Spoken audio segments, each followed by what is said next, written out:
One Piece live action has been an overwhelming success. Top 10 trending on Netflix, edging out records broken by Stranger Things, the talk of the town for a whole week, and absolutely groundbreaking for an American live action adaptation to do the anime justice. Because nobody believed in this project, everybody was ready to point out every single flaw that it had, and I think this is a good sign that haters simply don't know shit. If anything, One Piece was so successful because it didn't let any outside voices have any influence on its story or its direction. Oh, the art style is so hard to adapt. Says who? The humour doesn't work in a live action setting. Says who? There's no way they can keep up with the charm of the anime. Says who? All they did was One Piece, but live action. And despite its success, it's had so much unnecessary slander. Even from the likes of Goku's voice actor, Sean Schemmel, who's, interestingly, not watched much of it, but he certainly has a lot to say. Very curious, Sean. He even goes on to compare it to Dragon Ball Evolution. These adaptations, Mr. Schemmel, are universes apart. But I'm not talking about him today, nor am I talking about genuine good faith criticism. I'm talking about the NPC comments you get on every One Piece live action video. Why isn't Luffy always hungry? Since when is Sanji nice? Why is Zoro so edgy? These are like the most shallow analyses, is that a word? Of these characters from both the manga and the live action. They are far richer characters than this, and you're boiling them down to basic memes. And this is just in regards to the characterization. Never mind the aesthetics of the characters. Why is Alvida hot? Why is Kobe hot? Nami's melons ain't big enough. And to be frank with you,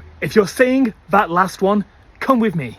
I'm going to show you what you need to do to cure your affliction. This right here is a plant loaded with chlorophyll. It's called grass, and I want you to touch it. But the most bizarre criticism of them all, why is it all so goofy? So, let me understand this. You thought that this wasn't meant to be goofy? I look like Elton John crossed with Michael Polnareff crossed with Eminem. And it's no less goofy in manga form. And perhaps the most frustrating of these comments. This isn't Luffy. This isn't Zoro. This isn't Sanji. That's no Usopp. She's not my Nami Swan. Look here, shithead.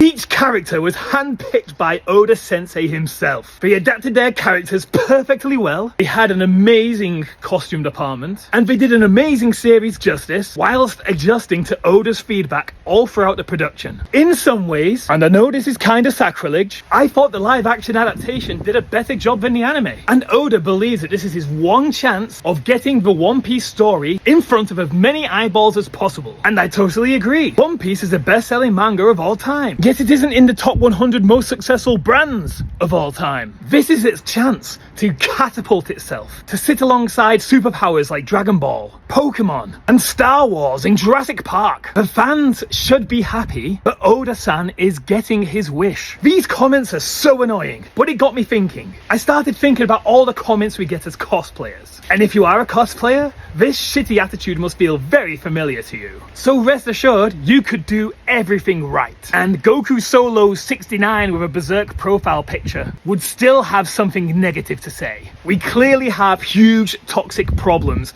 in the anime community, and they need to change. And you know, if Doflamingo is saying this, then it must be really bad. Whether or not you believe the criticism is justified, try to lead with kindness first. That's exactly what I did when I was the king of Dressrosa. What murder? We're all anime fans at the end of the day, and it's best for the community if we're all kind to each other.